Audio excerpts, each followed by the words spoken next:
If you paid a little attention in history class, you know about the Dutch disaster year, het rampjaar in Dutch. It comes down to this. Over 300 years ago, in the year 1672, the Netherlands were in big trouble. Their neighboring countries thought they were way too powerful. So England, France and Germany all decided to attack them at the same time. The Netherlands were about to stop existing. They were attacked from sea and from both sides on land.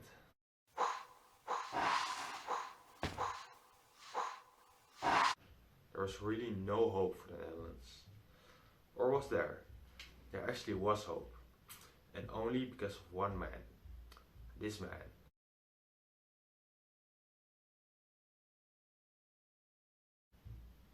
His name is Michiel de Ruyter and he is the greatest famous person of all time. This is also the man I'm going to be telling you about today. He's born in Vlissingen and the son of a sailor. He got expelled from school at a young age. He also climbed this church.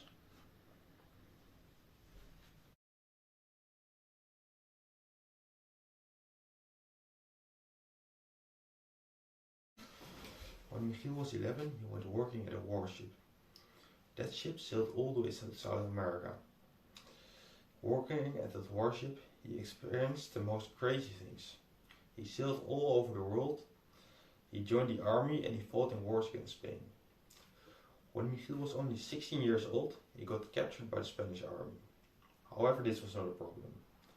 He escaped the prison together with a few friends and he decided to walk back all the way to the Netherlands. That's a 2,000 kilometer walk. And he didn't speak French or Spanish. And he had no map.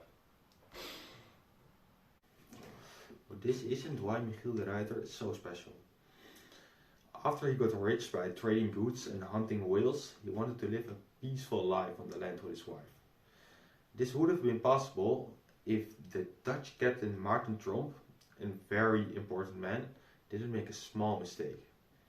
It went about like this. Hey, I see an English ship. I have to say hello. I see a Dutch ship. He's in our territory. Why hasn't he said hello yet? That's against the rules. We have to start a war. I, the King of England, will start a war against the Netherlands. Yes, you are hearing that right. England started the war only because a Dutch captain forgot to greet an English ship. This is called the First English Sea War. It really happened. Things were not looking good for the Netherlands. England had a way bigger fleet and they also had bigger ships. The Dutch government needed everyone to fight in the war.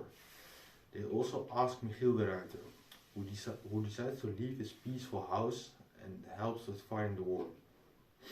Using his experience and tactical knowledge, he designs new formations and new tactics for the fleet.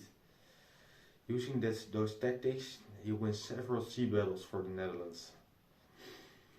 After a long war, both England and the Netherlands lost so many ships and so many men, they decided to stop and make peace. Things are looking better now. The war has ended and Michiel de Ruyter gets a rank upgrade. He's now one of the most important men in the Dutch fleet. There's no war, there's relative peace. But a rivalry between England and the Netherlands remains. Just 10 years later, the English king got mad again. So he declared another war. This war would be the Second English Sea War. In this war, England was looking very strong. They would win a lot of battles. The Netherlands had to come back. Michiel de Ruyter built a lot of new ships and he trained his special sea soldiers. With the help of his special sea soldiers, he would also win a lot of battles and the war was really equal. This war still had to be decided. Michiel comes up with a plan. In the middle of the night, he sails to Chatham. Chatham is the place where the English fleet lies. The harbour there is only protected by a chain. Michiel sails through the chain and then burns the enemy fleet. Except for their biggest ship. That ship he takes home as a trophy. Hij ging aanvallen met een kleine vloot, heel onverwachts. Die Engelse vloot, groot vreugdevuur daar in Engelse wateren, door de Nederlanders aangestoken. Because of this big victory, the war ends in a favorable peace for the Netherlands. You might think this is the end of all the wars and the end of his spectacular story, but you can be more wrong. Michiel de Ruyter saved us 2 times from the war. With a lot of luck, you can call it a miracle, but the worst of it all is about to come. A couple of years later, the Englishmen attacked again, this time with the help of France. And France also made friends with Germany, so Germany also attacked us. 3 countries were attacking us now, from 3 different sides. From the sea, from the south and from the east, over the land. This is the disaster year I was telling you about, 1672, the year in which everything went wrong. Also, what also went wrong is that our Prime Minister got murdered. He got murdered on the street by a couple of furious citizens after they'd eaten his body. That's it. The end. The Netherlands were about to stop existing and be Northern France or East Germany or just one other colony of England. It was the end. Luckily, Michiel de Ruyter and his fleet were still there, but they were left with an impossible job, because the fleet of the French and the Englishmen was way bigger than his fleet. But he had to solve the problem. He had to end this disaster year. So William III demanded to attack the English and the French. So Michiel de Ruyter attacked. He attacked the French first. The French got so scared, they backed off and they got away. Now only the English fleet was left.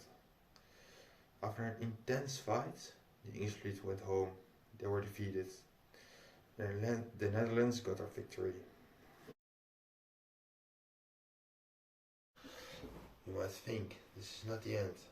They're still attacking the Netherlands. The Germans are still there.